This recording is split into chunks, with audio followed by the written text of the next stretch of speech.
1. Ready?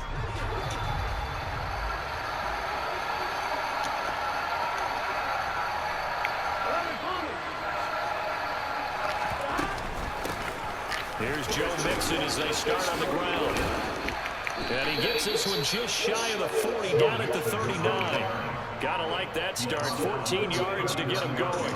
Usually we see runs like this as the defense breaks down later in the game, but this guy's setting the tone early, running through all types of tackles and putting the defense back on its heels. So from the 39 now, they'll come up on a 1st and 10. Once again, they run with Mixon. Fights through him. They find some open field here.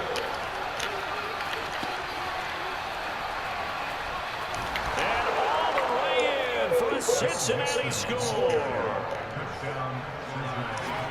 Well, if they didn't get the wake-up call before the game, they got it right now. 2 plays already in the end zone.